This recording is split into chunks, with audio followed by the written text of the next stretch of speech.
회복이라는 제목으로 말씀을 증거하도록 하겠습니다. 제가 이제 한 10여 년 된 것 같은데요, TV에서 80대 노 부부가 나와서 이 퀴즈를 진행하는 것을 이제 본 적이 있습니다. 이제 할아버지가 이제 상대편에 서 있는 아내를 향해서 이렇게 질문을 하십니다. 우리처럼 사는 부부를 뭐라고 하지? 그랬습니다. 그때 할머니가 한참 생각을 하다가 왼수 이렇게 대답을 했어요. 방청객이 완전히 초토화됐습니다. 웃음바다가 됐어요. 할아버지가 너무 당황스러웠습니다. 그래서 아니 그거 말고 네 글자로 뭐라고 하지? 그랬더니 할머니가 더 큰 목소리로 확신 있게 평생 왼수 이렇게 대답을 했어요. 정답은 천생연분이었습니다. 이제 할아버지는 80대가 되도록 함께 부부가 살았으니까 천생연분이다 이렇게 생각을 했는데, 할머니는 전혀 이제 다르게 생각하는 거예요. 제가 그것을 보면서 설교를 준비하면서 참 웃기기도 하지만 또 한편으로는 생각이 이렇게 다르구나라고 하는 것 때문에 약간 좀 기뻐할 수만은 없는 그런 씁쓸한 마음도 갖게 됐습니다. 이렇게라도 80대가 되도록 또 한 분이 이제 뭐 돌아가실 때가 되도록 함께 사시면 그래도 좋겠는데, 평생 연수라고 생각하든 뭐든 이렇게 끝까지 살면 좋겠는데, 요즘은 점점 마음이 맞지 않아서 이제 못 살겠다 헤어지는 부부들이 점점 많아지고 있어서 걱정이고 염려입니다. 작년 한 해 우리나라 이혼 건수는 93,232건으로 전년 대비 8.3% 감소했다고 합니다. 이혼하는 나이는 평균 남자는 49세고요, 여자는 46세이고 남녀 공통으로 40대 초반이 가장 이혼하는 율이 높았어요. 우리가 이혼율이 줄었다, 그럼 좋은 거 아닌가라고 그 표면적인 이유만 보면 다행이라고 생각할 수 있는데, 실상 그 안으로 들어가면 그렇지 못합니다. 작년 한 해가 결혼한 그 건수가 가장 적은 한 해였어요. 그러니까 결혼 자체가 줄었기 때문에 이혼도 줄어들었다라는 것입니다. 자, 여러분 가정은 어떠십니까? 부부 사이에 우리는 서로 상대방이 만약에 이런 똑같은 질문을 한다면 뭐라고 대답할 것인가? 평생 원수라고 할 것인가? 아니면 천생연분이라고 할 것인가? 여러분, 모든 부부가 다 정말 사귀면서 더 행복하고 싶어서 가정을 이루어 결혼을 하게 됩니다. 그러나 우리가 경험적으로 알고 있듯이 모든 부부가 다 행복하지 못합니다. 부부관계의 행복은 행복 자체를 추구하면서 얻을 수 있는 게 아니고요, 행복하기 위해서 정해놓으신, 하나님이 정해놓으신 부부 사이에 지켜야 될 그 원칙, 그것을 지킬 때에 부부는 행복할 수 있습니다. 그런 의미에서 우리는 세상 다른 사람들 뭐 결혼에 대해서, 부부 관계에 대해서 얘기하는 책에서 말하는 것이 아니라 하나님에게 직접 듣고 배워야 합니다. 자, 첫 번째로 오늘 하나님은 부부로 가정을 맺어 주셨습니다. 부부로 맺어 주심으로 가정이 생겼습니다. 이건 무슨 뜻이냐면 가정의 중심은 부부라는 뜻입니다. 연로하신 부모님도 아니고요, 또 자녀들도 아니고 가정의 중심은 부부여야 한다라는 것입니다. 자, 그런데 안타깝게도 우리나라는 이 원칙이 잘 지켜지지 않는 경우가 참 많습니다. 그래서 처음에는 부부가 사랑해서 결혼을 했는데 자녀를 출산하고 나면서 언젠가부터인가 자녀가 중심이 되어 버립니다. 특별히 이제 여자분들이 그런 경우가 더 많은 것 같아요. 남편과의 사이가 좋지 않아서 이제는 남편에게 거는 기대를 포기해버리고 이제 자녀에게 모든 기대를 걸고 자녀에게 집착하는 경우가 많은 것 같습니다. 근데 우선순위가 잘못된 경우에요, 그 자녀를 향한 열정, 자녀를 제대로 키우겠다라고 하는 그 열정은 좋지만 우선순위가 잘못되었습니다. 여러분, 부모가 자녀에게 줄 수 있는 최고의 선물이 뭘까요? 자녀의 성공을 위해서 모든 뒷바라지, 모든 지원을 다 해주는 것, 그래서 남들보다 먼저 앞서가라고, 출발선에 앞장서라고 가지고 있는 뭐 주식을 양도를 해주든지 아니면 뭐 건물을 물려주든지 뭐 그럴 능력이 있으면 그럴 수 있으면 좋겠지만, 여러분, 그게 아니라는 것입니다. 부모가 자녀에게 줄 수 있는 최고의 선물은 부부가 행복하게 서로가 의지하며 살아가는 모습, 그것을 자녀들에게 보여주는 거예요. 이것이 자녀에게 줄 수 있는 최고 행복입니다. 그런 부모들이 살아가는 모습을 볼 때 자녀들은요, 정서적으로 굉장히 안정되고 그리고 행복하게 살아갈 수 있어요. 그러나 반면에 모든 경제적인 지원을 다 해주고 그렇게 살아가지만 정작 부모가 대화도 별로 하지 않고 오히려 막 싸우면서 그런 모습을 보여주게 될 때 자녀들은 불안해지고 정서적으로 안정이 깨지고 행복한 삶을 살아갈 수 없습니다. 그런 모습을 봤기 때문에 결혼에 대해서 별로 기대가 없어요. 이상적인 가정상에 대해서 기대가 없습니다. 여러분, 우리는 행복하지 않는 결혼 생활을 보면서 때때로 이런 생각을 합니다. 그냥 그렇게 골치 아프게 결혼해서 살아가느니 그냥 독신으로 살지, 이렇게 생각을 할지 모르는데, 여러분, 그것은 하나님이 이 세상을 창조하신 창조의 원리와 배치되는 것입니다. 하나님이 그렇게 세상을 짓지 않으셨어요. 창세기 오늘 읽은 18절 말씀을 보면 이렇게 얘기를 합니다. 사람이 혼자 사는 것이 좋지 아니하니 내가 그를 위하여 돕는 배필을 지으리라. 1장에 하나님이 6일 동안 세상을 창조하시면서 하나님 입에서는 감탄사가 연발됩니다. 야, 정말 좋다. 야, 정말 좋다. 빛이 있으라. 빛이 있고 하나님이 정말 좋았다라고 말씀을 하고 계세요. 히브리어로 좋다라고 하는 게 토부라고 하는 단어입니다. 근데요, 바로 2장에 넘어와서 처음으로 하나님이 별로 안 좋은데? 라고 말씀하신 것이 바로 오늘 아담이 혼자 살아가는 모습을 보며 하나님이 그렇게 말씀을 합니다. 여러분, 아직 죄가 세상에 들어오지도 않았어요. 아담이 범죄를 한 것도 아닙니다. 그럼에도 불구하고 좋은 것만 가득 있어야 될 것 같은 이 세상에 하나님이 딱 보시면서 좋지 않은데? 라고 말씀하신 것이 아담이 혼자 살아가는 모습을 보면서 그렇게 하셨다라는 거예요. 왜 하나님은 죄를 짓지도 않았는데 혼자 살아가는 것을 보면서 좋지 않다고 말씀을 하셨을까요? 그것은 하나님의 존재 방식과 다르기 때문입니다. 인간이 하나님의 형상을 따라 지음을 받았기 때문에 존재 방식도 하나님이 살아가는 모습과 닮아야 되는데, 하나님은 어떻게 존재하십니까? 성부, 성자, 성령 삼위로 공동체로 존재를 하시잖아요. 근데 아담은 혼자 존재하기 때문에 그것을 보고 좋지 않다고 말씀을 하신 것입니다.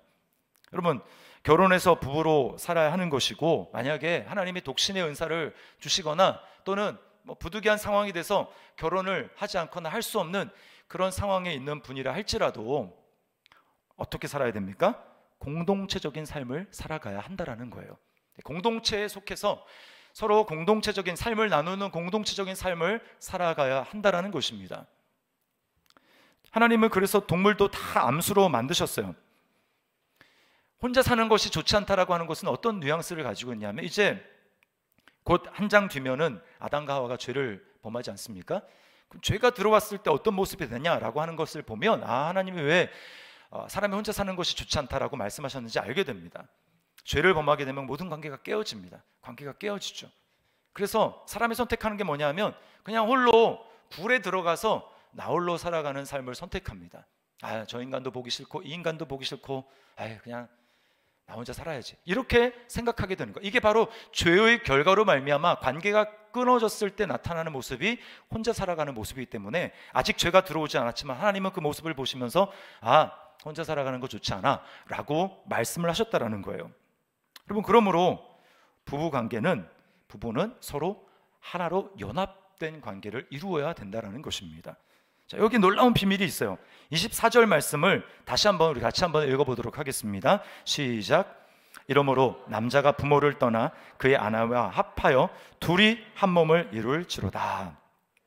여기 둘이 한 몸을 이룬다라고 하는 것은 얼핏 생각하면 성적인 관계, 육체적인 관계로 한 해가 되라는 것이구나 라고 생각할 수 있지만, 물론 그것을 포함합니다만 그것에만 의미하는 것은 아닙니다. 여기 합하여 라고 하는 말은 찰싹 달라붙어서 떨어지지 않는다라고 하는 것입니다. 이제 룻기를 보면 거기에 나오미라고 하는 그 사람의 가족이 나오죠. 남편과 두 아들을 데리고 이제 모압 땅으로 갑니다. 여기 이제 고향에서 베들레헴에서 먹을 게 없기 때문에 흉년이 들어서, 근데 모압 땅으로 가가지고 거기서 남편 죽고 두 아들 다 죽습니다. 두 아들을 모압 여자들과 결혼을 시켰거든요. 근데 다 죽어요. 이제 남는 것은 딱 세 과부만 남았습니다. 나오미와 두 며느리만 남았어요. 나오미가 이제 고국에서 자기 고향에서 베들레헴에서 이제 흉년이 다 없어지고 먹는 사정이 좋아졌다라는 소문을 듣고 이제 돌아가려고 하면서 할 때 이 두 며느리에게 이렇게 얘기를 합니다. 너희는 아직 젊은데 혼자 살아갈 수가 없으니 이 땅 너희의 고향 땅에 남아서 여기서 새로운 남편을 맞아서 살아가라, 그렇게 얘기를 해요. 그 시어머니의 권면을 듣고 오르바라고 하는 여자는 그냥 떠나갑니다. 그런데요, 이 룻은 끝까지 시어머니를 떠나지 않아요. 거기 말씀해 보면 쫓았더라라는 말을 쓰는데, 이 붓 쫓았더라고 하는 그 말이 오늘 합하여 둘이 찰싹 달라붙어서 떨어지지 않는다라고 하는 그 단어랑 똑같은 단어입니다. 그러면서 이 룻이 뭐라고 그렇게 고백을 하냐면, 시어머니를 향해서 어머니의 백성이 나의 백성이 될 것이고 어머니의 하나님이 나의 하나님이 될 것이며, 어머니가 가는 곳에 나도 가고 어머니가 죽는 곳에 저도 거기에 묻힐 것입니다. 여러분, 이것이 바로 절대로 떨어질 수 없다라고 말하는 이 단어라는 거예요. 여러분, 둘이 한 몸을 이룬다라고 하는 것에서 우리는 때때로 이제 그러지 못한 경우를 봅니다. 주도권의 싸움을 싸우는 그런 가정들을 보게 됩니다. 남편이 높냐 아내가 높냐 이것을 가지고 싸우는 거예요. 제가 이제 드라마에서 봤는지 누구로부터 들었는지 잘 기억이 안 났는데요, 이런 이야기를 들었습니다. 결혼을 앞두고 있는 딸인지 아들에게 이제 전날 부모님이 이렇게 코치를 해주는 거예요. 야, 전날 그 첫날 밤을 보낸 다음에 다음 날 절대로 먼저 이부자리를 정리하지 말아라. 정리하는 순간 주도권을 빼앗기는 거니까 계속 그렇게 해야 되니까 절대로 정리하지 말고 상대편이 할 수 있도록 그렇게 하라는 거예요. 이런 웃지 못할 일이 왜 주도권 싸움이 일어나는가? 이것이 이 합하여 한 몸이 되었다라고 하는 이 비밀을 제대로 깨닫지 못하기 때문에 이렇게 생각을 하는 것입니다. 여러분, 대답을 크게 할 필요는 없고 여러분 마음속으로 한번 대답을 해보십시오. 남자가 높습니까? 여자가 높습니까? 당연히 남편은 하늘인데 남편이 높지, 이렇게 생각하는 분도 있을 거예요. 그러면 그런가 하면 속으로 무슨 소리야, 우리 남편은 셋째 아들인데, 큰 아들인데, 이렇게 생각하면서 여러분이 여자가 더 높다고 생각하시는 분들도 있을 거예요. 자, 분명한 것은요, 이 헤드십, 머리됨은 남자에게 있습니다. 오늘 하나님이 아담을 깊이 잠들게 하신 다음에 아담의 갈비뼈에서 하와를 취하시지 않습니까? 그리고 아담이 동물들에게 이름을 지어줄 때 그 다음에 여자애들을 향해서도 여자, 또 나중에는 하와라고 이름을 붙여줍니다.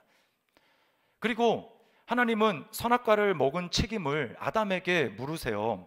그 말은 네가 가정의 머리인데 네가 책임을 져야 된다라고 하는 것입니다. 먹는 것은 하와가 유혹을 받아가지고 하와가 먼저 선악과를 먹었음에도 불구하고 책임은 머리가 된 아담에게 물으시는 것입니다. 이 얘기를 들으면 남자분들은 그럼 그렇지, 남자가 높아, 이렇게 생각을 할 거예요. 자, 그런데 우리가 놓치지 말아야 할 여기 문구가 있는데, 그게 뭐냐면 이 돕는 배필이라고 하는 이 단어입니다. 이 단어의 뜻을 제대로 알지 못하면요, 여성분들은 좀 기분 나빠할 수 있어요. 나는 왠지 남자의 들러리가 된 것 같은 존재, 나 자체로 존재의 의미가 별로 없는 것 같은 이런 생각을 들 수 있는데, 이거 말 잘 몰라서 그렇습니다. 여기 이제 돕다라고 하는 단어는 히브리 말로 에제르라고 하는 건데요, 에벤 에셀 이렇게 얘기하지 않습니까? 그 에제르라는, 돕는다라는 뜻입니다. 그런데요, 성경에 이 에제르라는 말, 돕는다라는 말이 주로 어디에 쓰이느냐면 하나님이 곤경에 빠진 이스라엘 백성들을 도울 때, 즉 구원의 손길을 내밀 때 이 말을 쓰는 거예요. 그러니까 여러분, 구원할 수 있는 사람이면 더 능력이 많은 사람 아니겠습니까? 그런가 하면 이 배필이라고 하는 말은 어떤 의미가 있냐면 공개하다, 알리다 라고 하는 의미가 있습니다. 그러니까 이건 뭐냐면 하나님의 계시를 공개하고 알릴 때 이 단어를 쓰는 거예요. 그러니까 무엇입니까? 아담 혼자 있어서 하나님의 계시를, 하나님의 뜻을 잘 분별하고 알 수가 없기 때문에 하나님은 하와를 통해서 돕는 배필로 붙여줘서 아담을 도와서 하나님의 뜻을, 머리가 잘 최종 결정을 내릴 수 있도록 도와서 하나님의 뜻이 이거구나 라고 최종 결정을 아담이 잘 내릴 수 있도록 도와주는 역할을 하는 것, 이것이 바로 하나님이 돕는 배필인 하와에게 주신 역할이라고 하는 것입니다. 여러분, 그러니까 누가 더 높고 누가 더 낮고 하는 문제가 아니라고 하는 거예요. 한 몸이기 때문에 어느 하나 쪽이 없어도 하나님이 원래 계획하신 그 창조의 완성이 이루어지지 않는 것입니다. 결국 둘이 하나 되어서 하나님의 영광을 드러내야 돼요. 하나님이 주신 사명을 감당해야 되는 것입니다. 땅을 다스리고 정복하고 하나님의 영광을 드러내는 그 역할들을 감당하라고 하나님은 부부로 맺어주셨다는 것입니다. 자, 그러면 이 한 몸이 되는 연합이 어떻게 유지가 될 수 있을까요? 두 가지인데요. 첫 번째는 뭐냐면 피를 흘리는 희생을 통해서만 하나가 될 수가 있습니다. 자, 아담이 너는 내 뼈 중에 뼈요 살 중에 살이다 이렇게 말을 하지 않습니까? 어떻게 이 하와가 태어났어요? 에덴 동산이 갑자기 이 수술실로 바뀌어지게 됩니다. 하나님은 외과 의사로 돌변을 하세요. 아담에게 마취 주사를 놓습니다. 깊이 잠들게 하십니다. 그리고 하나님은 메스를 드시고 아담의 배를 가르십니다. 피가 났을 거예요. 그리고는 갈비뼈를 뜯습니다. 갈비뼈 얼마나 여러분 고통이 있겠습니까? 그리고는 살로 채워 놓으신 거예요. 그리고 하와를 만드시고 아담에게 데려오는 것입니다. 이건 뭘 보여줍니까? 희생을 통해서 둘이 하나가 될 수 있다는 것을 보여주는 것이죠. 피 흘리는 희생이 있어야 합니다. 그런가 하면 또 뭐가 있습니까? 부모를 떠나야 됩니다. 둘이 하나가 연합을 하려면 부모를 떠나야 돼요. 이 말은요, 부모에게서 지리적으로 멀리 떠나라는 말이 아닙니다. 시자를 들어가기만 해도 막 격렬 일으키고 싫어하는 분들은 성경에서 부모를 떠나라고 했으니까 멀리 이사를 가야지, 정말 잘됐다, 좋아할지 모르겠는데 이게 그런 뜻이 아니에요. 무슨 뜻이냐면 지리적으로 부모에서 멀리 떨어지는 건 그건 그 다음의 문제고, 부모가 세워놓은 기준에 따라서 그렇게 자녀들로서 성장하지 않습니까? 그렇게 해서 이제 부부가 돼서 만났다는 얘기는 부모가 만들어준 세계로 통용되던 질서와 기준이 이제는 부부 중심으로 새롭게 만들어 가야 한다는 것입니다. 피를 흘리는 희생, 그리고 부모를 떠나는 결단, 이것은요 남자에게만 요구되는 해당 사항이 아니라 여자에게도 해당됩니다. 그래서 이 같은 본문을 가지고 에베소서 5장에서 바울 사도는 뭐라고 하냐면 그리스도를 경외함으로 피차 복종하라 라고 말씀을 하고 있어요. 피차에 희생하고 피차에 내가 부모로부터 물려받은 그 기준을 이제 새롭게 하나님의 말씀으로 새롭게 세워가야 한다는 것입니다. 제가 결혼을 하고 나니까 제가 부모님의 세계에서 살던 저의 세계와 아내가 장인 장모님과 함께 살던 아내의 세계는 매우 달랐습니다. 두 세계가 만났어요. 그랬더니 여러분 엄청난 충돌이 일어났습니다. 엄청난 충돌. 그 중에 하나가 뭐냐면 남은 음식을 어떻게 처리하느냐, 이 문제였어요. 저희 부모님과 함께 살아가던 저의 세계에서는 남은 음식은 재활용이 되는 것이었습니다. 가정에서 남은 음식은 재활용이 되는 거예요. 그래서 다른 음식에 들어가든지 아니면 아무튼 어쨌든 재활용이 되는 겁니다. 그런데 아내가 살던 세계에서의 남는 음식이라 하면 그것은 곧 음식물 쓰레기통으로 그냥 들어가야 되는 그런 질서를 가지고 있었어요. 처음에 이것 때문에 막 다퉜습니다. 저는 저의 기준으로 아내는 낭비하는 사람, 하나님이 주신 귀한 음식을 버리는 사람이라고 아내를 제 스스로의 판단으로 막 정죄를 하고 그렇게 했어요. 그런가 하면 또 음식점에 가서 음식을 시키는 것도 달랐습니다. 저는 딱 평상시에 우리 식구들이 먹는 양을 딱 고려를 해가지고 음식점에서 딱 음식 시킨다 그러면 딱 저의 머릿속에 딱 나오는 계산이 있어요. 그럼 딱 그만큼을 시킵니다. 근데 아내는 그렇지 않아요. 아내는 남아야 됩니다. 풍족하게 좀 남아야 돼요. 항상 남습니다. 근데 저의 세계와 그게 충돌하기 때문에 남지 않아야 되는데 음식이 남으니까 저는 이렇게 불편한 거예요. 그걸 가지고 또 다퉜습니다.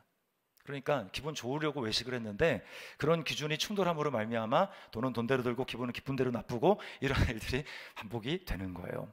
처음에는 제가 저의 기준이 옳다라는 것, 나의 세계에서 만들어진 기준이 옳은 거야 라고 주장을 하면서 아내를 설득시키고 당신이 잘못된 거야 이렇게 이야기를 했는데 나중에 알고 보니까 그런 문제가 아니었습니다. 단지 다른 세계에 살았을 뿐이에요.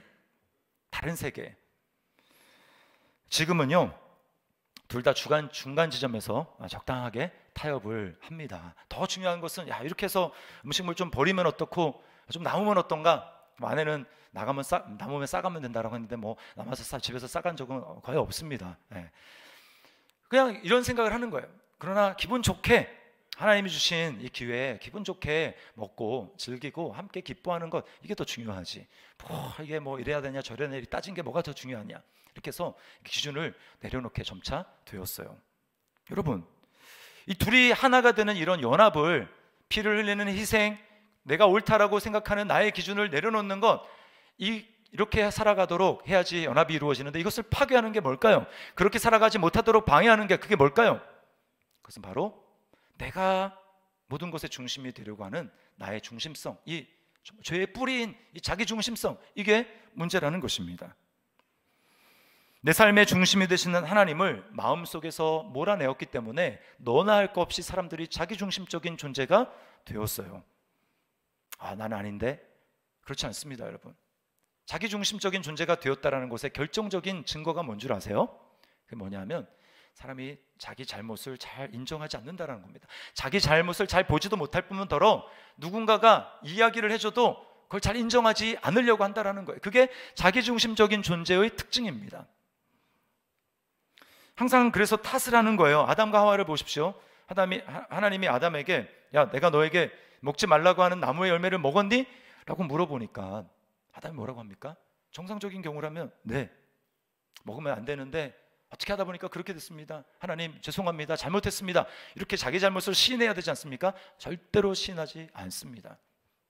뭐라고 합니까? 아담이 하나님이 짝지어 주셔서 저한테 주신 저 여자가 저에게 주었기 때문에 제가 먹었습니다. 여기는 두 가지 탓이 있는 거예요. 저 여자 때문에, 그리고 저 여자를 만들어서 내 옆에 두게 하신 하나님 때문에 내가 먹었지. 그것만 아니면 나는 안 먹었을 텐데 다 하나님 탓입니다. 다 저 여자 탓입니다. 탓을 합니다. 절대로 자기가 먹었다는 걸 인정을 하지 않는 거예요. 자기 잘못을 인정하지 않습니다. 하와도 마찬가지입니다. 너는 왜 그렇게 했냐라고 물으니까 하나님 뭐라고 얘기합니까? 뱀이 저를 유혹했기 때문에, 뱀이 저를 깨웠기 때문에 먹었습니다.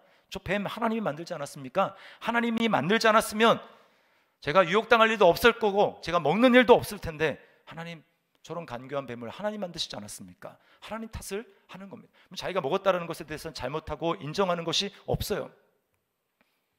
여러분 법정에 가보십시오. 드라마를 봐도 뭐 알지 않습니까? 절대로 자기가 잘못했다고 스스로 인정하는 사람이 없어요. 빼박 증거가 나와가지고 더 이상 이제는 내가 부인할 수 없겠다 그러면 어쩔 수 없이 이야기를 하더라도 인간은 끝까지 부인합니다. 자기 잘못을 끝까지 할 수 있을 만큼 끝까지 부인하는 거예요. 이게 바로 자기중심적인 존재라는 것을 보여주는 반증이라는 것입니다.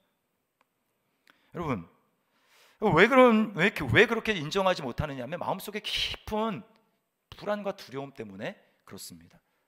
자기중심적인 존재가 되었으면 이제 나는 이런 존재야 라고 하는 것을 뽐내고 자랑하고 증명해야 되는데 나에게 연약함이 있고 내게 부족함이 있다는 것을 인정하는 순간 내 존재의 가치가 없어지는 것 같은 거예요. 그러니까 사람들은 끊임없이 그것을 인정하지 않습니다.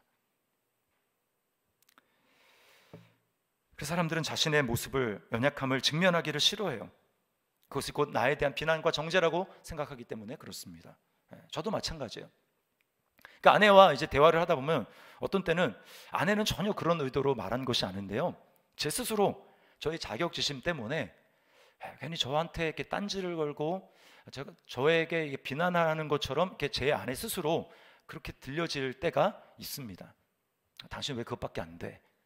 당신 왜 뭐 하다가 일을 이 지경까지 만들었어? 왜 그래? 라고 하는 그런 비난으로 아내가 그렇게 얘기한 게 아니에요. 근데 그 뉘앙스만 듣고 제가 스스로 자격지심으로 그렇게 생각을 하는 겁니다. 그러면요, 제가 그때 예수님을 기억하고 복음을 제 마음에 적용하지 않으면 저에게서 나오는 그 반응은 뻔해요. 일단 화가 납니다. 발끈합니다. 그리고 이렇게 아예 아내의 입을 그냥 닫아버립니다. 그에게 더 이상 얘기하지 마. 더 이상 얘기하지 마. 라고 해서 아예 그냥 입을 딱 시키는 거죠. 그러면요, 저 자신에 대해서는 제가 그런 존재라는 게 안 이미 들켰지만 제가 스스로 그렇게 인정하지 않으니까 그럴지 모르지만 더 이상 관계가 깊어지는 게 어렵습니다. 딱 대화가 막히고요, 친밀한 관계로 발전할 수 없어요. 하나님이 원하시는 건 뭡니까? 친밀한 관계. 나의 스스로 다 벌거벗었지만, 이 말은 연약함이 다 드러나고 나의 약점과 이런 거 다 안다 할지라도 그래도 서로 감싸줄 수 있는 그런 존재, 이게 부부란 말입니다. 친밀한 관계로 나가야 되는데 내가 그것을 딱 인정하지 않고 거부를 하니까 더 친밀한 관계로 나가는 길이 막혀버리게 되는 거예요.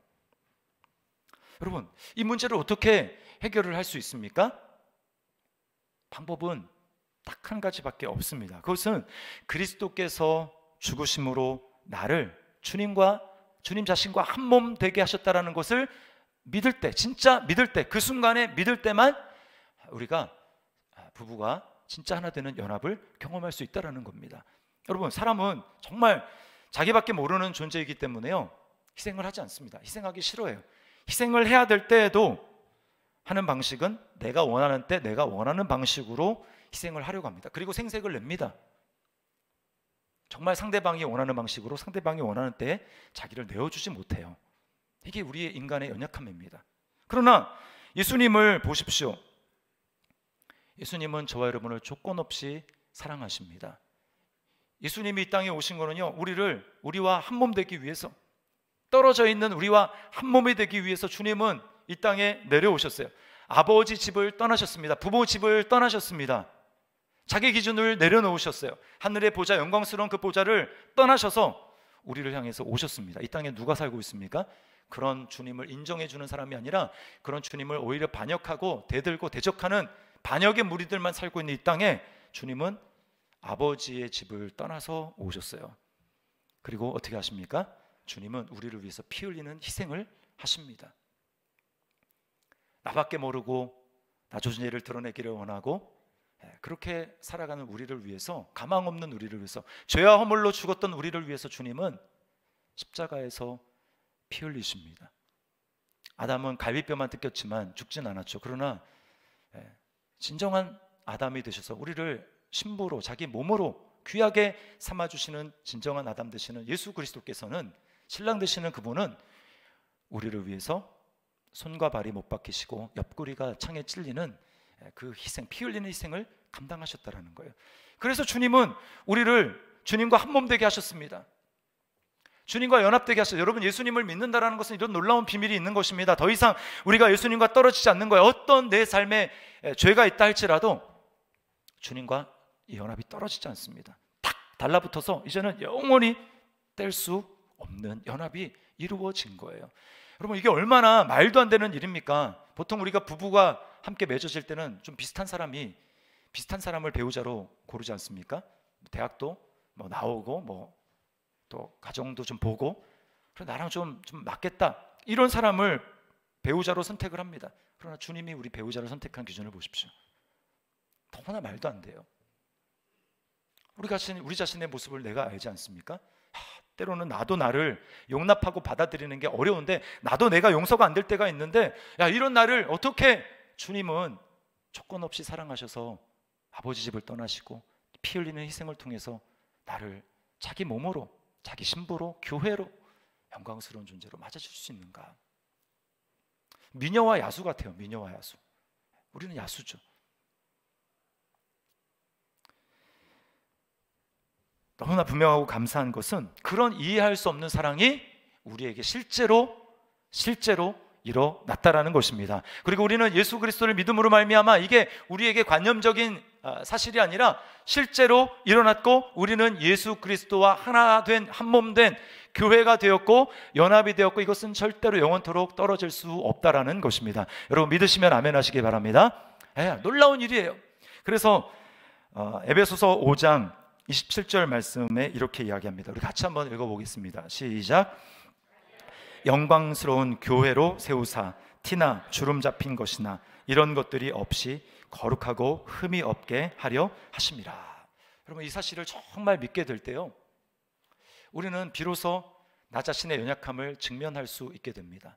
이미 너무나 귀하신 그분이, 가장 높으신 그분이 내 안에 들어오셔서 나와 한 몸 되게 하시고 신부로 삼아주셨으니까, 동급이잖아요. 동급. 내가 하나님이란 얘기가 아니고 나를 신부 삼아주셔서 연합되게 하셨기 때문에 이미 가장 큰 인정을 받고 가장 큰 사랑을 받았기 때문에 더 이상 내가 뭐 연약한다라고 하는 게 좀 드러나도 상관없어요. 과거에 내가 좀 못 살고 상관이 없습니다. 과거가 더 이상 중요하지 않아요. 그래서 인정할 수 있습니다. 그럼에도 불구하고 나는 지금 주님 안에 있어. 그럼에도 불구하고 나는 예수님과 연합이 돼서 주님과 한 몸이야, 교회야, 영광스러운 존재야 라고 주장할 수 있는 여유가, 여러분, 이 사실을 정말 믿을 때 가능하다라는 것입니다. 그럴 때 여러분, 배우자와의 관계 속에서 나의 연약함이 드러나도 나의 연약함을 인정하고 서로 연합을 이루어갈 수 있다라는 것입니다. 이요셉 집사님, 신실한 크리스찬인데요, 이분이 책에서 아내에 대해서 이렇게 썼습니다. 나는 결혼한 후 한동안 나를 위해 아내가 존재한다는 생각을 했다. 그런데 기도드릴 때 주님은 내게 이런 마음을 주셨다. 네 아내를 사랑하고 사랑해 줄 사람을 찾고 찾다가 가장 사랑해 줄 사람으로 너를 찾았단다. 순간 놀랐다. 나를 위해 아내가 존재한다는 생각은 철저한 착각이었던 것이다. 이것을 깨닫고 모든 것이 달라졌다.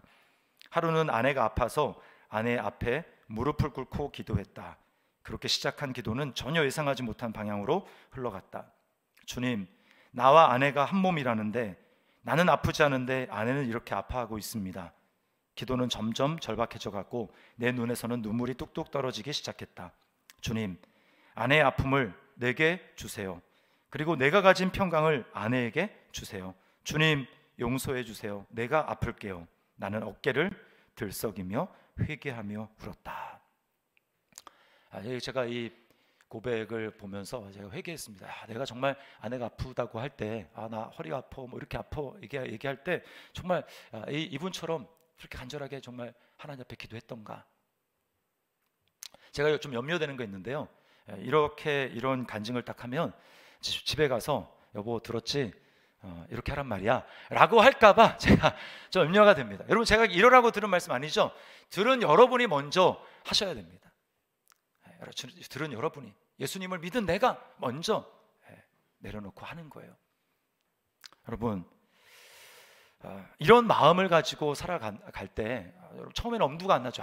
이분 같은 분은 나는 못하겠어 라고 생각할 수 있지만, 예수님이 정말 나를 위해서 그런 놀라운 사랑을 부어주시고 내가 예수님 안에 그런 존재가 되었다는 사실을 우리가 정말 받아들이고 처음에 한 걸음 해보는 겁니다.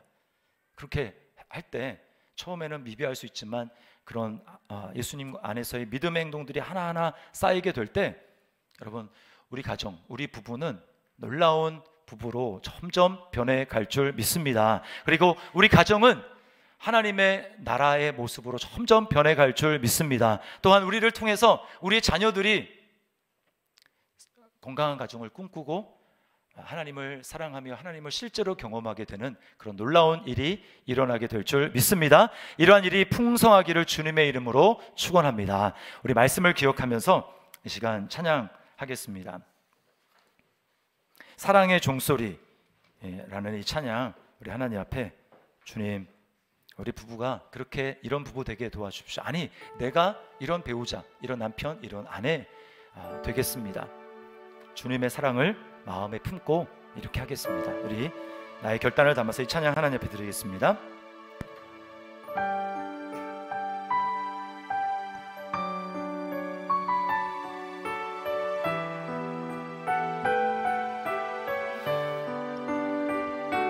주께 두 손 모아 비나니 그 신 은총 베푸사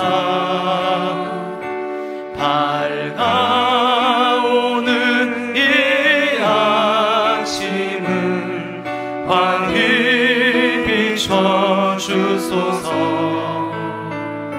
오 주, 우리 모든 허물을 보혈의 피로 씻기어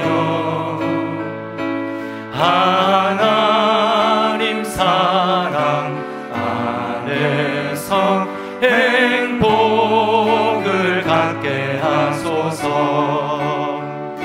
서로 믿음 안에서, 서로 소망 가운데, 서로 소망 가운데, 서로 사랑 안에서 손잡고 가는 길. 오 주, 사랑의 종소리가, 사랑의 종소리가 이 시간 우리 모두를 감싸게 하여 주소서. 주께 두 손 모아 비나니, 주께 두 손 모아 비나니 그 신 은총 베푸사. 주가 예비하신, 주가 예비하신 동산에 항상 있게 하소서. 오 주 우리 맘에 새빛이 어둠 밝게 하시어 진리의 말씀, 진리의 말씀 아래서 늘 순종하게 하소서. 아멘. 서로 참아주면서 서로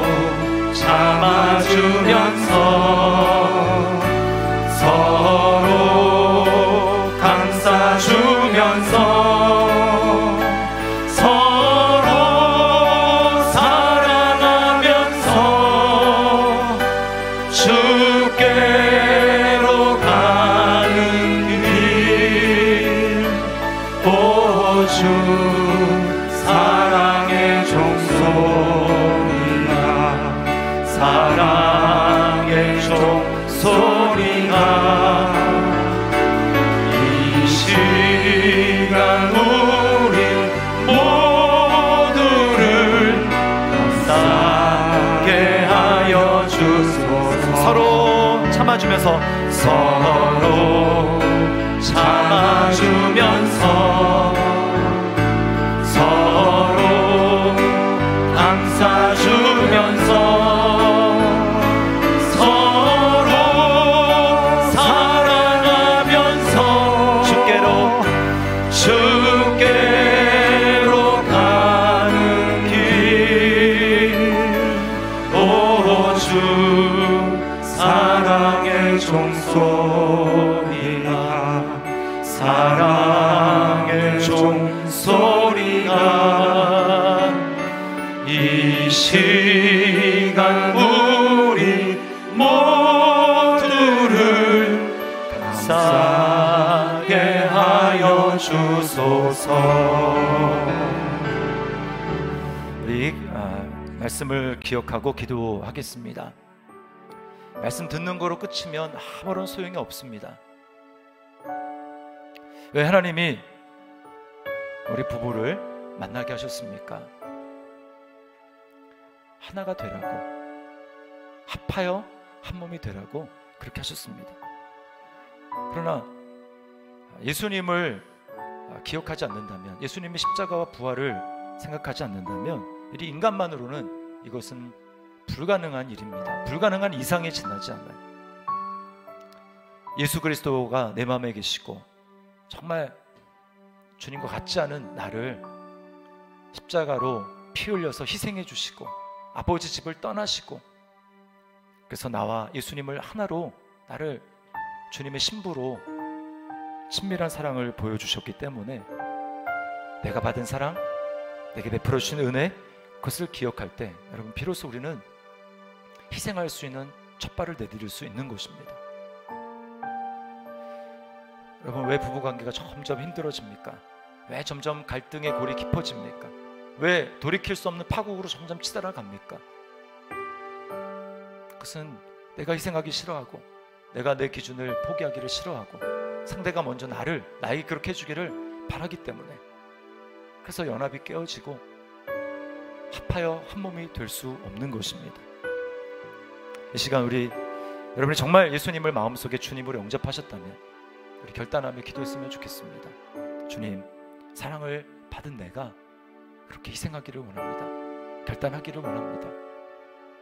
주님, 나를 통해 우리 부부가 합하여 하나 되는 놀라운 역사가 일어날 수 있도록 주님 인도하여 주시옵소서. 주님, 그래서 우리 가정에 정말 하나님의 놀라운 사랑이 흘러갈 수 있도록 인도하시고, 그 모습을 통해 우리 자녀들이 정말 실제적으로 하나님을 부부의 모습을 통해 경험할 수 있도록 인도하여 주시옵소서. 우리 부부의 모습을 통해 십자가와 부활을 자녀들이 경험할 수 있도록 주님 인도하여 주시옵소서. 우리 시간에 믿음으로 결단하며 하나님 앞에 우리 기도하며 나가도록 하겠습니다. 기도하시겠습니다.